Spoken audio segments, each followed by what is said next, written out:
있습니다.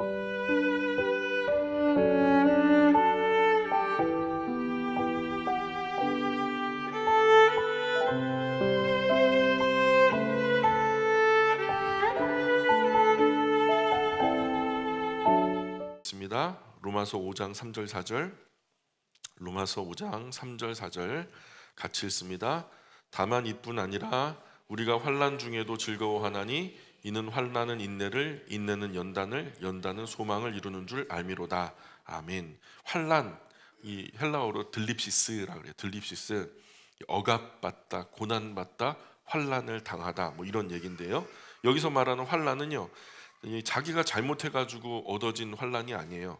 이것은 당시 1세기 당시에 지금 여기서 로마서에서 말하는 환난이라는 것은 예수님의 신앙을 고수하다가, 그 예수님의 신앙이 뭐였냐면, 사실 그들의 입장에서 보면요, 유대교에서 떨어져 나간 적은 분파예요. 오늘 우리가 기독교에서 신천지는 이단이다 하면서 이렇게 밀어내잖아요. 그런 것처럼 당시 유대교에서는요, 기독교 신앙은 이단의 분파였어요.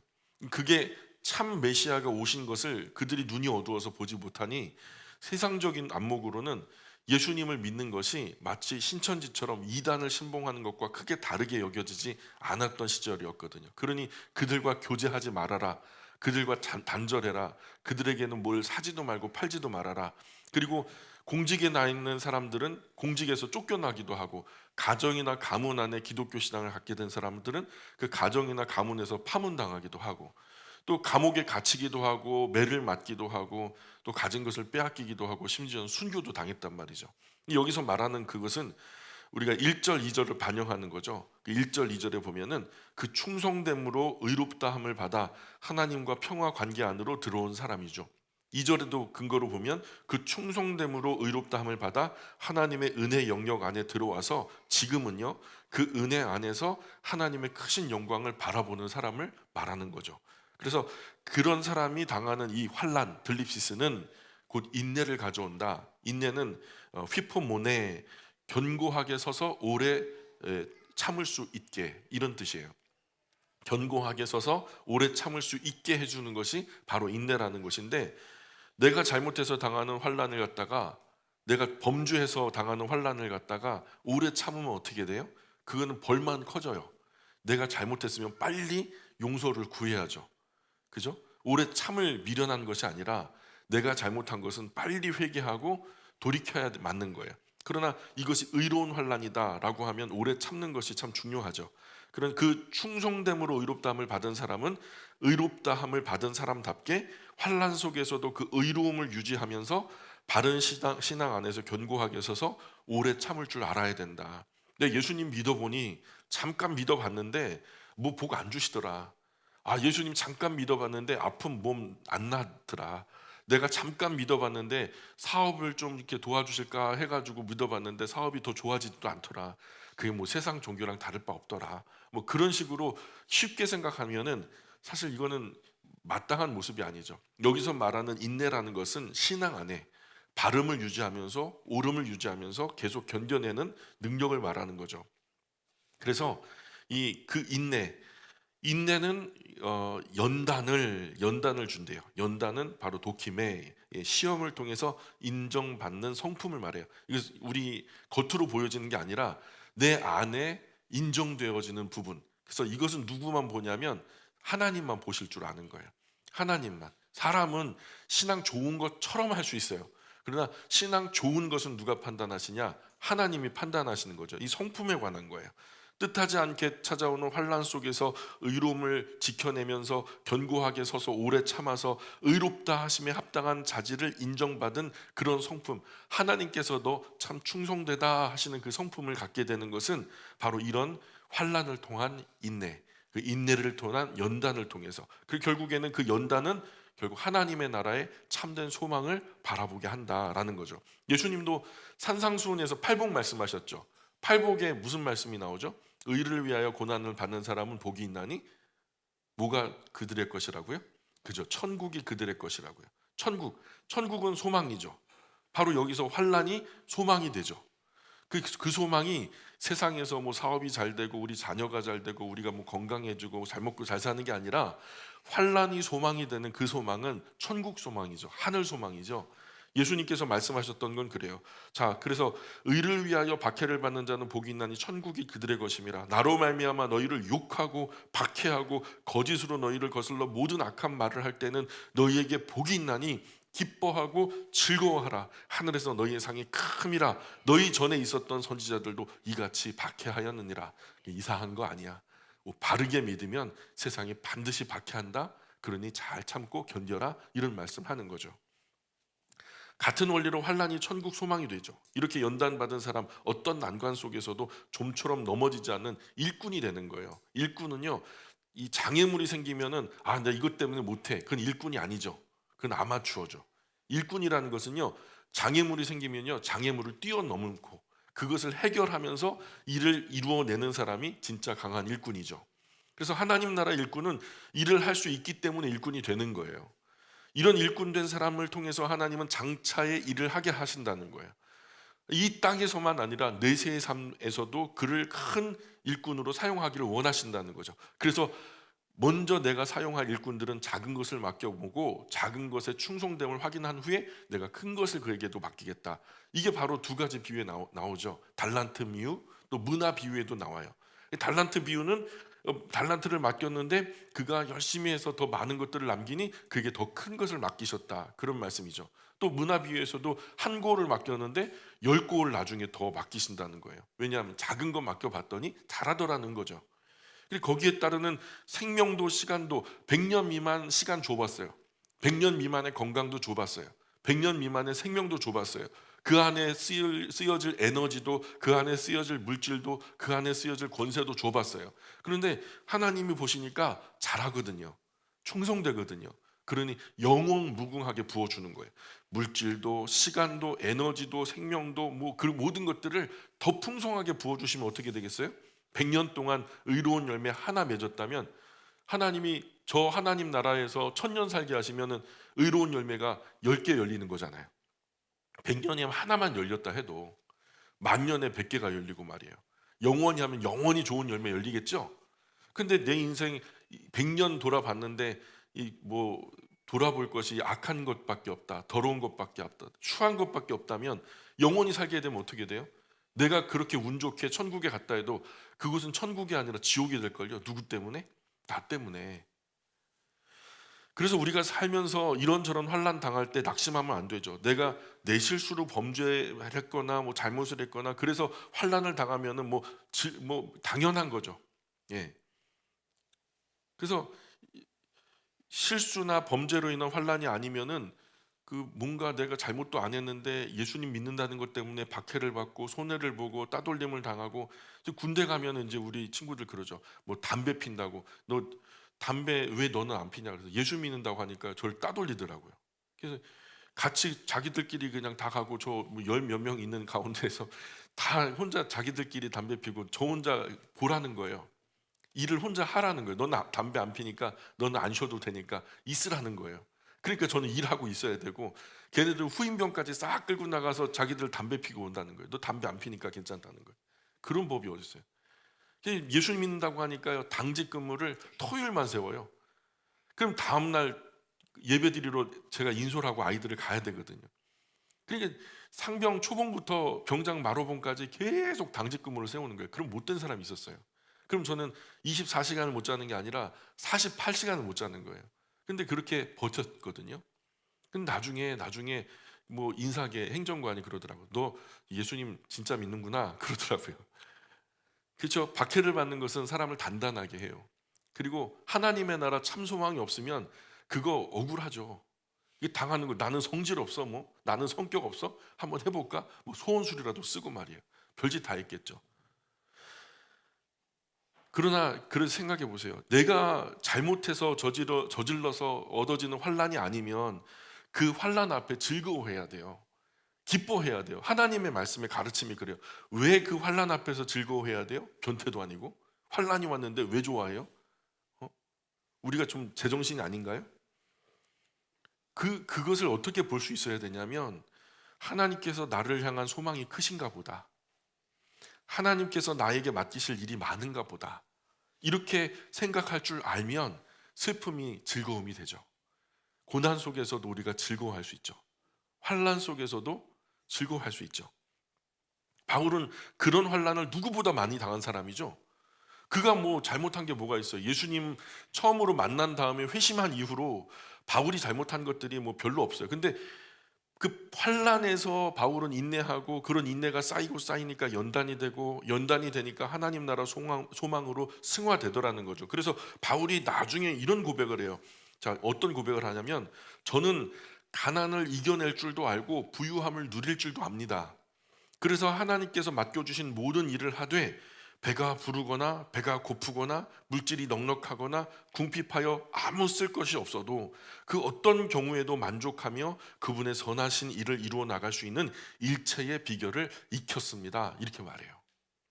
그에게 환난은 큰 연단이 되었죠. 그리고 하나님 나라 소망의 일꾼으로 변화되더라는 거예요. 사랑하는 여러분, 여러분의 환난이 하나님의 영광 되시기를 축복합니다. 잘 견디세요. 내 잘못으로 인한 것이 아니라면, 또 내가 예수님 믿는 것 때문에 억울하게 당하는 슬픔이라면 견고하게 서서 오름 유지하면서 울더라도 그렇게 우시고 슬퍼하더라도 그렇게 슬퍼하세요. 잘 참고 견디시길 바랍니다. 그 여러분을 단단하게 하고 결국에는 천국 소망으로 데려다 줄 거예요. 예수님 시험 때문에, 예수님 때문에 험한 세상 살아본 사람은 일할 수 있어요. 예수님 때문에 좀 서러움 당한 사람은요, 불평불만이 없어요. 워낙 험한 세상 겪어봤더니 은혜 아래 머무는 것 자체가 그냥 행복과 감사예요. 살려주신 것만도 은혜란 말이죠. 아, 이거 어떻게 해요? 이 은혜 어떻게 해요? 그런데 예수님 때문에 얻을 이득만 생각하면서 신앙생활 하는 사람들은요, 작은 불편도 감수를 못해요. 불평불만 출애굽 백성 못지않아요. 그러면 불평불만하면 어떻게 되는지 알아요? 불뱀에 물려요. 인생 살면서 불뱀 많아요. 교회는 호텔이 아니에요. 교회는 어린이집이 아니에요. 교회는 사회복지관이 아니라고요. 여기서 대접받을 생각하면 안 돼요. 예수님 죽음과 삶으로 소망 얻은 사람들이 감사해서 모여서 예배하는 곳이라고요. 여기 무슨 불평불만이 있을 수 있어요? 살아난 것만 해도 감사한데, 꼭 예수님 위해서 고생 한번 안 해본 사람이 꼭 자기 집에서 누리는 편안함을 교회에서 찾으려고 그래요. 호텔에서 누리는 그런 어떤 화려함을 교회에서 찾으려고 한다고요. 그러면서 교회가 내 맘 같지 않다고 불평불만해요. 영적으로 철부지라 그래요. 아무것도 몰라서. 철이 들면요, 불편함을 감수해요. 그게 어른이라고요. 내게 오는 이 귀한 것들이 어떤 과정을 거쳐서 내게 왔는지를 읽을 줄 알아야 어른이 되거든요. 내가 먹는 작은 김밥 한 줄이지만, 내가 누리는 이런 예배의 환경이지만, 누군가는 쓸고 닦고, 누군가는 귀한 물질 헌신하고, 누군가는 이렇게 수고하고 헌신해서 오늘 이 아름다운 공간들이 이루어지고 있다, 이 신앙이 계속 영속되고 있다, 이런 것들을 볼 줄 알아야 어른이 되는 거라고요. 그리고 나중에 더 잘하면 나도 그 부분에, 어느 한 부분에서 일조할 줄 알아야 어른이 되는 거라고요. 아직도 나이는 많이 먹었지만 어른이 아니라 그 속에 애가 있는 사람이 많아요. 누군가 하겠지.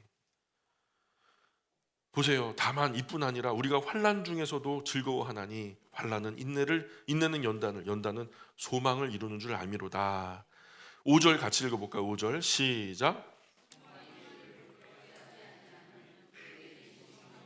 말미암아 하나님의 사랑이 우리 마음에 부은 바 됨이니. 예, 이 참된 소망은 우리 기대를 절대로 저버리지 않습니다. 이 소망이요, 배신하는 경우가 많아요. 세상 소망은 그래요. 나는 연예인이 될 거야. 그래갖고 열심히 막 했는데 그 세상 소망이요, 나를 배신하더라고요. 그래서 아이들이 막 엇나가고 잘못되는 이야기들이 얼마 전에 제가 봤는데 그런 얘기 나오더라고요. 그렇게 하면은 나는 인생의 성공인 줄 알았는데, 세상 소망은 그래요. 근데 이 소망, 우리가 지금 지향하는 이 천국 소망은, 참된 소망은 우리 기대를 절대로 저버리지 않는데요. 그것은 하나님께서 우리에게 부어주신 성령님을 통해서 우리 마음에 하나님의 사랑을 부어주셨기 때문에, 보증이 누구냐? 보증인이 누구냐? 성령 하나님이신 거예요. 하나님이 보증인이니까 뭐 이거는 그냥 부도가 나도 상관없어요. 하나님 채우시니까. 참된 소망이 마음에 있는 그리스도인은 어떤 어려움이 닥쳐도 실망하지 않죠. 그리스도인에게 일어나는 이 모든 일이 유익하다는 것을 알게 되죠. 그리고 또 하나, 하나님이 얼마나 극진히 우리를 사랑하고 계시는지 그 어려움의 일들을 통해서 알게 되죠. 어려움을 당하기 전에는 하나님이 나를 얼마나 사랑하신다는 걸 몰랐는데 어려움을 당하고 나니까 정신이 번쩍 들어요. 영적으로 깨몽이 된 거죠. 꿈에서 깬 거예요. 영적으로 깨어나고 보니까 하나님이 나를 끌어안고 계셨어. 나는 혼자 아파하고 혼자 힘들어하고 혼자 이 어려움의 강을 건너고 있다 생각했는데 이미 하나님의 등에 엎여 있었던 거예요. 그래서 하나님께서 성령을 우리에게 주시고 성령 하나님께서 우리 안에 역사하셔서 하나님 사랑을 우리 마음에 가득 채워주시는 것을 알게 돼요. 그런 까닭에 우리는 이 따뜻한 사랑을 어디까지나 마음으로 느낄 수 있게 되는 거죠. 자, 6절 7절 계속 읽어볼까요? 6절 7절 시작. 우리가 아직 연약할 때에 기약대로 그리스도께서 경건하지 않은 자를 위하여 죽으셨도다. 의인을 위하여 죽는 자가 쉽지 않고 선인을 위하여 용감히 죽는 자가 혹 있거니와. 예, 연약할 때 거기다가 한 동그라미 쳐보실까요? 연약할 때 이스라엘 백성은 하나님 계신 거 믿었죠. 이스라엘 백성 하나님 계신 거 믿었어요?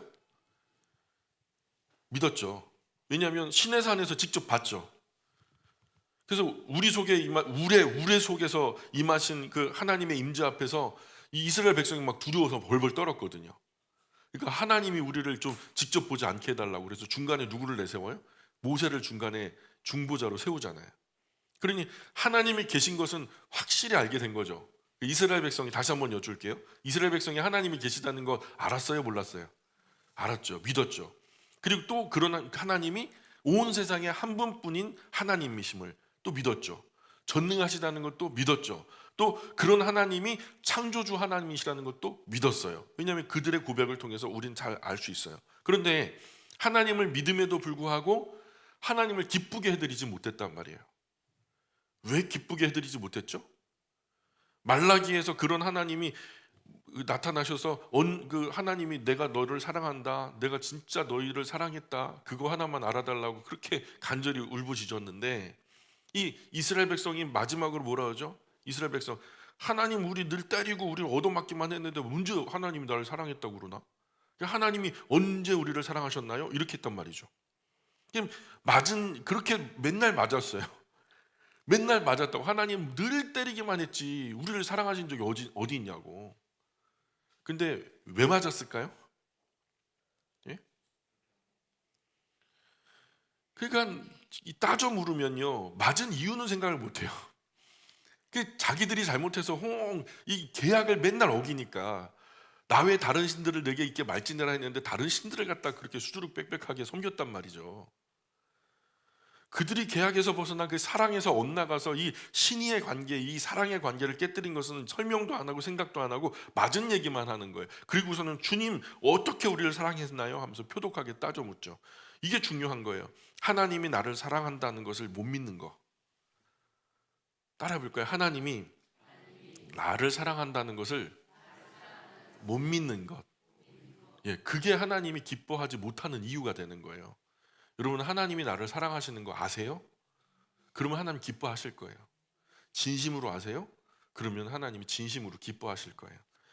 그들의 신앙이 하나님 사랑하는 신앙이 아니었어요. 유대인, 서기관, 바리새인, 율법학자, 예수님 오셔서 계속해서 예수님 만나면서 대화하는 대화 속에서 그를 보세요. 하나님 사랑하는 신앙이 아니었어요.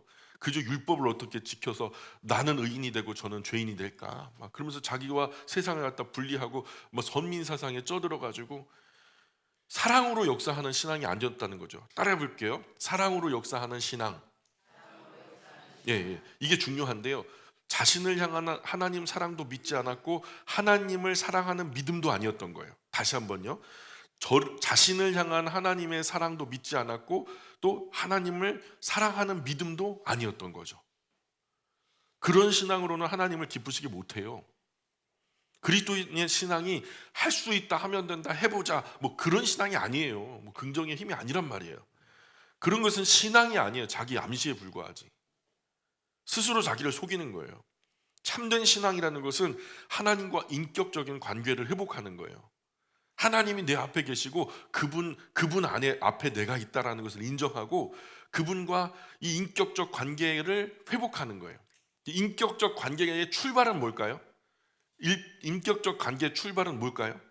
우리 여기 부부 되신 분들 있죠? 그 관계, 부부가 된 관계의 출발이 뭐였어요? 예? 너무 잘생겨서? 너무 예뻐서? 아니요. 그것을 넘어서는 뭐가 있냐면 서로를 향한 신뢰. 그죠? 예쁘게만 하면 단가요? 얘가 나 등쳐먹고 도망가면 어떡해? 신뢰 없으면 결혼할 수 있었겠어요? 뭐 멋있기만 하면 단가요? 서로를 향한 신뢰가 먼저예요. 믿음으로 출발하는 것이지 믿음이 끝나는 것은 아니라고요. 다시 한번요. 믿음으로 시작하는 것이지 믿음이 끝은 아니라고요. 그래서 베드로는 뭐라 그래요? 너희가 더욱 힘써 믿음의 덕의 지식을, 지식의 절제를, 절제의 인내를, 인내의 경건을, 경건의 형제 우애를, 형제 우애에 최종적으로 사랑을 더하라. 믿음에서 끝나는 게 아니라 믿음은 시작이고 어디가 끝이에요? 사랑이 끝이라고요. 믿음으로 시작해서 사랑으로 끝나요. 믿음은 겨우 출발하는 것, 시작에 불과하다고요. 근데 한국 교회는 맨날 믿습니다 하다 끝나요. 시작했으면 이제 나아가야죠. 믿음의 덕의 지식을, 지식의 절제를, 절제를 인내를, 인내 경건을, 경건의 형제 우애를, 형제 우애의 결국 사랑을 끝으로, 결국 그래서 하나님 사랑, 이웃 사랑까지 가야죠. 그게 결말인데 거기까지 닿아야죠. 그게 신앙의 완성인데 그게 바로 사랑으로 역사하는 믿음이라고요. 사랑으로 역사하는 믿음. 믿음으로 시작해서 사랑으로 끝나는 거. 이스라엘은 모세로부터 말라기까지 1000년을 하나님 믿음으로 관계가 시작됐어요. 하나님 믿겠대요. 그래 오케이, 그래 믿자. 그래서 신뢰하고 계약을 했단 말이에요. 근데 그 인격적 관계 끝이 뭐예요? 언제 하나님이 날 사랑하셨습니까? 이렇게 끝났죠. 그러니 하나님 입장에서 얼마나 기가 막혀요. 그래서 하나님은 의인을 위하여 죽는 자가 쉽지 않아. 그리고 간혹 선한 사람을 위해 죽겠다고 나서는 용감한 사람도 있지. 그런데 5장 8절 보세요. 5장 8절 같이 읽습니다. 시작. 우리가 아직 죄인 되었을 때에 그리스도께서 우리를 위하여 죽으심으로 하나님께서 우리에 대한 자기의 사랑을 확증하셨느니라. 아멘. 여기 죄인 되었을 때, 거기도 동그라미 쳐볼까요? 죄인 되었을 때 하나님께서 우리가 아직 연약할 때, 아까 동그라미 있죠? 그리고 죄인 되었을 때 그렇게 연약하고 죄인된 우리를 위해서 자신의 외아들을 내놓으신 거죠. 이 앞으로 이제 그 원수 되었을 때도 나와요. 근데 그 모든 말, 연약할 때, 죄인 되었을 때, 원수 되었을 때 그 뒤에 이어나온 말이 아들 주셨다는 얘기예요. 그 아들 죽이셨다는 얘기예요. 우리가 아직 모질인데 이것을 통해서 하나님이 우리를 얼마나 사랑하셨는지 확실한 증거로 삼으신 거죠. 우리가 뭐 대단하게 회복돼서 하나님 보시기에 예쁘고 뭐 사랑스러운 구성만 있을 때 그때 우리를 위해서 아들을 내어주신 것이 아니라 우리가 아직 연약할 때, 우리가 아직 죄인 되었을 때, 우리가 아직 원수 되었을 때 하나님께서 그 아들을 희생 제물로 우리를 위해서 주셨다는 거예요. 이거 진짜 사랑 아니에요? 확증하셨다. 이보다 더 확실한 증거가 어디 있어요? 확증이 뭐예요? 확실한 증거죠. 증거가 그 턱 앞에 들이밀어졌어요. 자, 그런데요, 여기에서 이스라엘 백성들이 또 뭐라 그러냐면 하나님이 우리를 사랑하는 또 다른 증거를 더 내놔봐라 그런 거죠. 아니, 아들 죽였으면은 더 이상 확실한 증거가 어디 있다고 거기서 또 내놓으래요. 이런 사람들은 어떻게 돼야 돼요? 귀싸대기 한 대 맞아야죠. 집사님 맞죠? 맞아야 되는 거예요. 그럼 안 맞는 게 이상한 거지. 그래서 맞았는데 이것은 안 믿으려고 작정하고 삐딱선 타는 거예요. 그냥 너 싫다는 거죠. 거절하는 거죠. 너랑 관계하기 싫다는 거예요. 삐딱선 타는 사람하고 관계 회복은 소원이에요. 말도 안 되는 거예요. 하나님도 안 돼요. 내 마음그릇 엎어놓으면 그 어떤 관계도 안 돼요. 시작 안 돼요. 연약한 우리를 사랑하신 거죠. 아멘입니까? 죄인된 우리를 사랑하신 거죠. 아멘입니까? 9절 계속 읽습니다. 시작. 그러면 이제 우리가 그의 피로 말미암아 의롭다 하심을 받았으니 더욱 그로 말미암아 진노하심에서 구원을 받을 것이니. 예수님께서 죄인된 우리를 위해 이렇게 피 흘려 주셨으니 우리를 죄 없다라고 선언하신 지금, 그래서 이제 정말 죄가 없게 된 우리를 위해서는 얼마나 더 놀라운 일을 해주실까요? 우리가 연약할 때, 죄인 되었을 때, 원수 되었을 때도 그 아들을 희생하셨다면 우리가 그 아들의 희생으로 의롭다 하는 인침을 받았어요. 하나님이 이제 더 이상 우리를 죄로 보지 않으시고 의로움으로 보실 때, 그럼 우리에게 부어주실 은혜는 얼마나 더 크겠냐고요. 자, 예수님은 이제 장차 나타날 하나님의 진노로부터 우리를 구원해 주실 거예요. 나아가 그게 끝이 아니에요. 죄 없다 하는 것은 전과 똑같은 거죠. 마이너스 됐던 것에서 노멀하게 채워진 거예요. 근데 예수님은 여기서 멈추길 원치 않으세요. 더 의로움의 큰 아름다운 옷을 입히시기 위해서 그 부활과 승천까지를 우리에게 덧입혀 주셨어요. 그래서 죄인 되었던 사람이 죄인이 아닌 것으로 끝나는 게 아니라 하나님의 아들 삼아 주셔서 저 천국의 상급까지 상속받게 하시려는 예수님의 선하신 의지가 있는 거예요. 그래서 10절 계속 읽어볼까요? 10절 시작.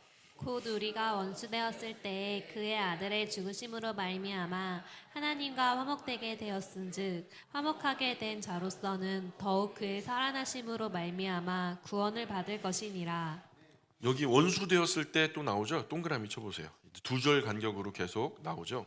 그래서 6절에 연약할 때, 8절에 죄인 되었을 때, 10절에 원수 되었을 때 우리 위에 죽으셨다. 그 뒤에 나오는 이야기는 맥락이 같아요. 이제 이런 부족하고 참담한 형편인 우리의 자신의 모습일 때, 그런 형편일 때 우리를 사랑하셔서 몸버려 피 흘려 주신 거죠. 그렇게 예수님의 죽음으로 하나님과 화목하게 되는 길이 열렸죠. 또한 예수님의 부활로 인해서 구원의 길도 열렸죠. 하나님과 사람과의 관계가 드디어 평화롭게 되었어요. 저는요 이 부분 읽을 때마다 막 울컥해요. 왜냐하면 어떻게 얻은 평화인데, 어떻게 얻은 화목인데, 그러면 제대로 잘 살아봐야죠.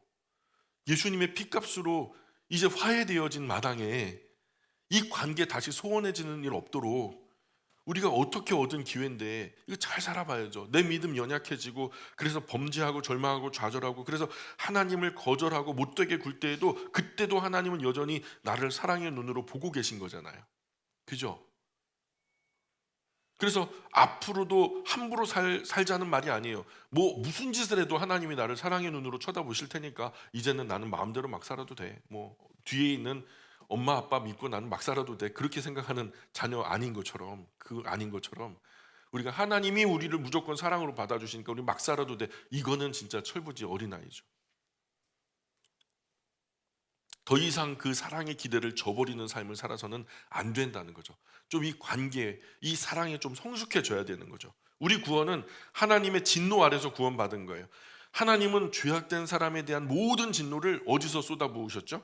예수님 십자가 위에 못 박아 달려놓으시고 그 십자가 위에 그냥 다 쏟아버리셨어요. 나에게 쏟아질 진노가 누구에게 쏟아진 거예요? 예수님 십자가 위에 쏟아졌단 말이에요. 그렇게 버림받으셨고 그렇게 고통받으셨어요. 그렇게 죽임 당하셨잖아요. 그래서 예수님 믿고 순종하는 우리는 하나님 진노를 피하게 된 거예요. 그분을 믿고 따르는 사람들에게 얻어진 혜택이에요. 자, 세례 요한은 택한 이스라엘 백성 보면서 뭐라고 말하냐면 회개하라 이 독사의 자식들아, 도끼가 나무 뿌리에 놓였다라고 경고하죠. 이 도끼는 하나님의 진노죠. 뭐 이견 있어요?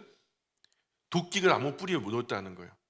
도끼가 나무 뿌리에 놓였는데 그 하나님의 진노죠. 진노의 도끼가 나무 뿌리에 놓여 있는 거예요. 그러니 회개에 합당한 열매를 맺지 않는 나무마다 찍어 불에 던져버린다 경고하죠. 세례 요한 생각엔 하나님의 진노의 도끼가 이스라엘 백성 위에 떨어진다 생각했어요. 막 이스라엘 나라 위에 뭔가 큰 일이 일어나겠구나 이런 식으로 생각했단 말이에요. 근데 하나님의 진노의 도끼가 이스라엘 백성 위가 아니고 십자가에 달리신 예수님 위로 쏟아져 내린 거죠. 세례 요한은 상상도 못했던 일이에요. 너희들 한번 두고 봐라. 너 그렇게 믿다가는 난리 난다. 그랬는데 그 진노가 그 정말 패역한 백성들 머리 위로 쏟아진 게 아니라 골고다 언덕 십자가 위에 달리신 예수님 머리 위로 쏟아져 내린 거예요. 세례 요한은 감옥에 갇혔지만 예수님이 이 진노의 도끼를 휘두르는 분으로 여겼던 것 같아요. 아마 예수님을 통해서 그때 본때를 보여주는 때가 오나 보다. 메시아가 그 정도는 이제 마치 다윗의 권세를 가지고 막 총은 아니죠. 칼을 휘두르면서 막 그냥 그 불순종하는 모든 사람들을 막 처단하고 난리 나겠구나 막 이런 생각을 했던 것 같아요. 그래서 예수님 믿고 감옥 안에서도 큰 소리 쳤는데 예수님은요 자신이 감옥에 갇혔는데 면회를 안 와요. 아니 신방도 한 번 안 와요. 위로도 없죠. 나 몰라라 하는 거예요. 그 세례 요한이 이상한 거예요. 이분이 그분이라면 나한테 안 오실 리가 없는데, 내가 그분의 길을 예비하는 이 광야의 소리인데. 그 제자들을 보내요. 세례 요한이 예수님께 제자들을 보내가지고 여쭤봐요. 오실 그분이 당신입니까? 아니면은 우리가 다른 메시아를 기다려야 됩니까? 이렇게 물어보잖아요. 세례 요한은 순교 당한 후에 아마도 낙원에 머물면서 하나님의 진노의 도끼가 이스라엘 백성이 아니라 예수님 달린 십자가 위로 떨어지는 것을 보고 깜짝 놀랐을 거예요. 아, 이게 그게 아니었구나. 예수님이 대속의 죽음을 죽는다는 그런 얘기였구나. 영광 성경 강좌에서 지난 시간까지 요한계시록 살폈죠. 진짜 하나님의 진노는 7번째 나팔 소리와 함께 휴거가 있어요. 그래서 예수님을 믿고 따르던 사람들은 공중에 들려 불이 섞인 유리바다 건너편으로 건너가 하나님께서 숨겨주시는 은혜를 경험하죠. 택한 그리스도인이 불이 섞인 유리바다 건너편에 옮겨진 후에 회심하지도 않고 회개하지도 않아서 휴거받지도 못하고 이 땅에 남겨진 불의한 사람들 위에 막 쏟아져 내리죠. 태초로부터 지금까지 모인 하나님의 진노가 7대접에 나누어 담겨져서 이 땅 위에 하나씩 쏟아져 버리는 거죠. 그것이 진짜 하나님의 진노죠. 그래서 하나님의 아들 하나님, 외아들 십자가에 내놓기까지 하나님의 사랑을 확증하셨어요. 그럼에도 불구하고 끝까지 믿지 않고 또 믿을 수밖에 없는데도 거절하죠. 이게 악한 거예요. 그렇게 휴거되지 못하고 땅에 남겨진 사람들 머리 위로 하나님의 진노가 쏟아져 내리죠. 그래서 하나님의 진노는 3가지 방향으로 흘러요. 잘 들어보세요. 하나님의 진노는 3가지 방향으로 흐른다고요. 첫 번째 방향은 예수님을 믿고 순종하며 그분께 속한 사람들에게는 그 쏟아지는 하나님의 진노를 십자가 위에서 예수님이 대신 받으신 거예요. 그래서 하나님의 진노가 십자가 위에서 다 온전히 만족되었기 때문에 이 사람들은요, 다시 이 진노를 다시 반복해서 받을 필요는 없어요. 왜? 누가 받으셨으니까? 예수님이 받으셨으니까. 하나님의 공의가 십자가 위에서 만족된 거예요. 이 더 이상 진노하지 않으셔도 돼요. 진노하실 만큼 누군가가 희생당했으니까. 두 번째 진노는 하나님을 거절하고 끝까지 불신했던 사람들, 휴거 후에 이 땅 위에 남겨진 그 사람들에게 진노의 7대접에 가득 채워진 하나님의 진노를 한 대접 한 대접 고스란히 다 받아야 되는 거예요. 그날의 고난은요, 전무후무한 고통이 될 거예요. 그리고 세 번째 진노의 방향은 심판의 부활이에요. 이 심판의 부활로 일어난 불신앙의 일을, 그 7번째 나팔 소리와 함께 일어난 사람들이 아니에요. 마지막에 결국 최후의 심판이 나오는데, 이 최후의 심판, 하나님의 백보좌가 펼쳐지고 거기에 책이 2가지로 펼쳐지죠. 하나는 생명책, 하나는 행위책. 그 2가지 책이 펼쳐지는데, 생명책에 기록된 사람들은 첫 번째 진노의 방향성 따라서 예수님이 대신 그 진노를 받으셨으니 옮겨요. 크로스오버 돼요. 더 이상 그들은 그 진노를 감당하지 않아도 돼요. 그러나 이 2번째 진노의 양상과 3번째 진노에 머문 사람들, 이 심판의 부활로 부활하게 되는데, 그 부활의 이 심판의 결과, 심판의 부활이니까 심판하는데 심판의 결과 영원한 불못에 버려지죠. 꺼지지 않는 불꽃 속에 꺼지지 않는 영원한 진노를 경험하는 거죠. 근데 거기 그 불의 양상이 뭐냐면 구더기도 죽지 않아요. 유황불 불못으로 묘사되는데요. 이것이 성경에서 뭐라고 표현하냐면 둘째 사망이다. 영원한 진노라는 거예요. 이런 진노에서 우리가 다 구원받은 자가 되었죠. 누구 때문에? 예수님 덕분에.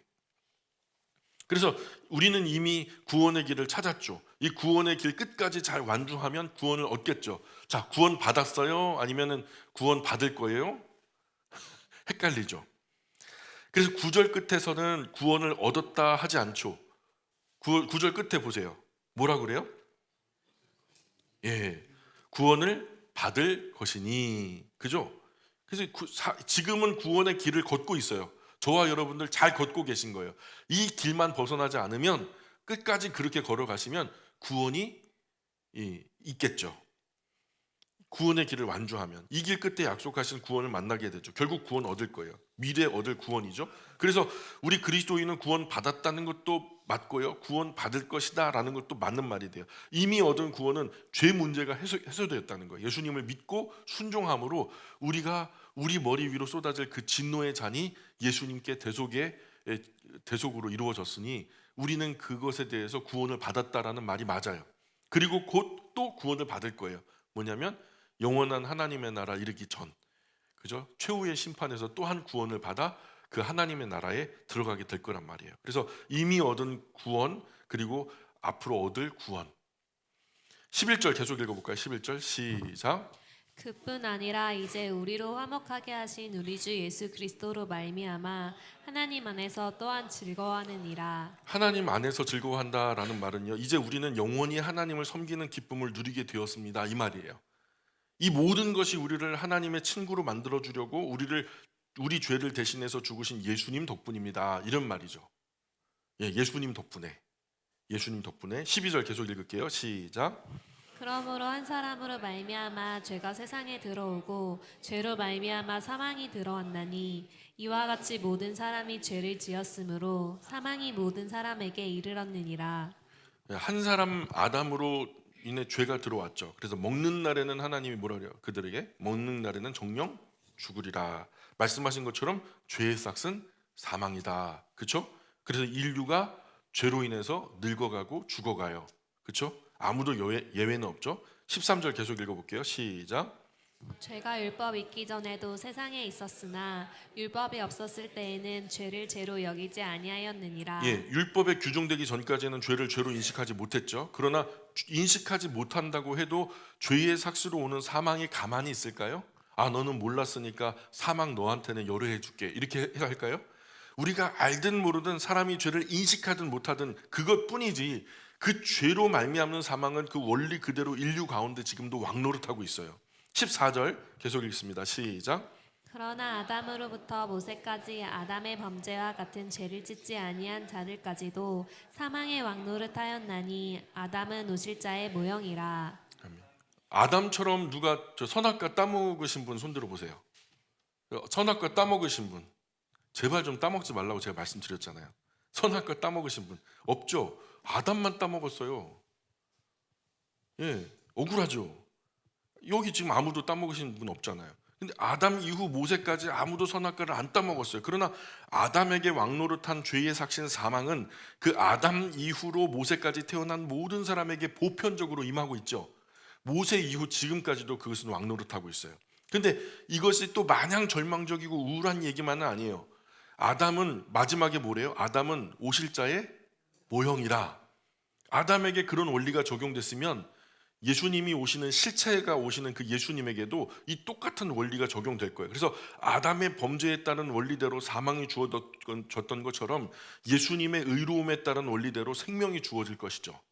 그래서 15절 자, 계속 읽습니다. 시작.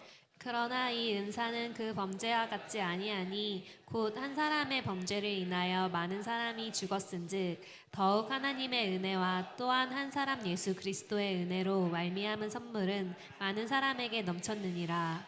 아멘. 여기서 은사라는 말이 또 우리에게 좀 어렵게 들릴 수 있어요. 은사가 원어적으로 보면은 은혜 또는 선물이에요. 은혜 또는 선물, 이걸 바꿔야 돼요. 그래서 은혜의 선물, 두 가지 뜻을 다 포함해서 저는 은혜의 선물이라고 좀 번역을 할게요.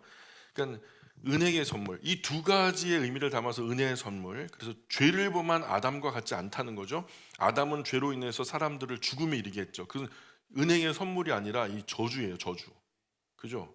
그러나 예수님의 십자가 위에서 그 우리에게 선물해 주신 그 은혜의 선물은 많은 사람에게 하나님의 은총 속에서 용서를 선물하죠. 그래서 한 사람 아담의 범죄로 모든 사람이 죄인 된 것처럼 한 사람 예수님의 순종으로 모든 사람이 의인 되는 거죠. 이 대표성의 원리예요. 이번에도 그 월드컵 했죠. 그 아시안 월드컵, 그죠? 그 어디랑 했죠? 호주랑 했죠. 호주랑 했는데 우리 하윤이가 설 가르쳐 줘가지고 저는 1시 되니까 도저히 못 버티게 들어가고 잤거든요.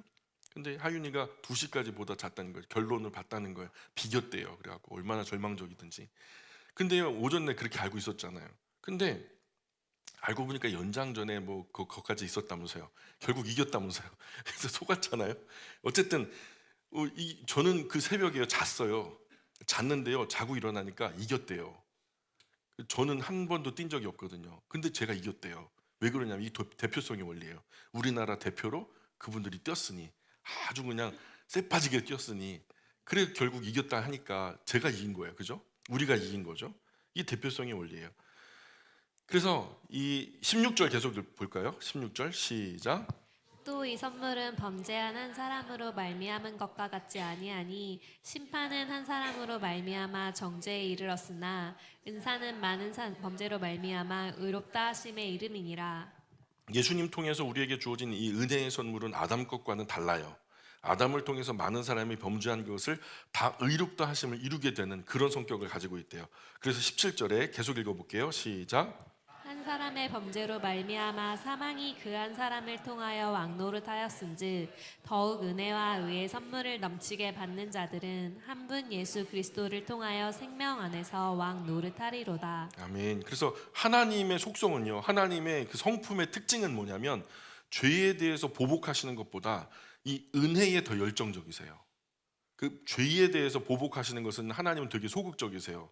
아주 그냥 참다가 마지막에 찔끔 이렇게 진노하시는, 원래 행한 대로 갚아주시면 남아있을 사람이 없죠.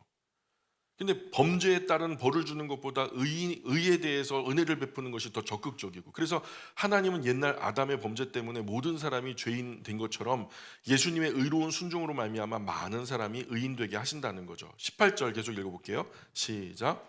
그런즉 한 범죄로 많은 사람이 정죄에 이른 것 같이 한 의로운 행위로 말미암아 많은 사람이 의롭다 하심을 받아 생명에 이르렀느니라. 아멘. 여기 보면은 이 번역이 좀 잘못됐는데요. 18절 그 첫 부분에 많은 사람이 정죄에 이른 것 같이, 여기는 모든 사람이라고 해야 돼요. 모든 사람이. 그런데 뒤에는 맞아요. 한 의로운 행위로 말미암아 많은 사람이 의롭다. 그래서 아담의 죄는요, 모든 사람에게 형벌을 가져왔어요. 아담 말고 다른 사람이 있었어요? 모두가 아담 이후로 아담에게서 나온 사람들이잖아요. 그러니까 죄의 영향력은 벗어날 수가 없는 거예요. 사람의 씨로 태어난 사람이라면 이 죄에 자유할 수 없어요. 그러나 사람의 씨로 태어나지 않은 분이 딱 한 분 계시죠? 그 예수님이에요. 우리는 전부 다 죄의 늪 안에서 태어난 사람이에요. 그러니 여기서 늪 안에서 서로 옥신각신하다가 죽으면 그만이에요. 늪 안에 있는 사람은 늪 안에 있는 사람을 건져낼 수 없어요. 늪 바깥에 계신 분이 늪 안에 있는 사람을 손을 뻗어 건져낼 수 있는 거죠. 그분이 바로 하늘에서 성령의 씨로 태어난 예수 그리스도시죠. 이런 분은 인류 역사상 딱 한 분밖에 없어요. 예수님. 그래서 예수님, 그래서 이 아담이라고 하는 존재는요, 모든 사람에게 죄의 영향력을 미쳤어요.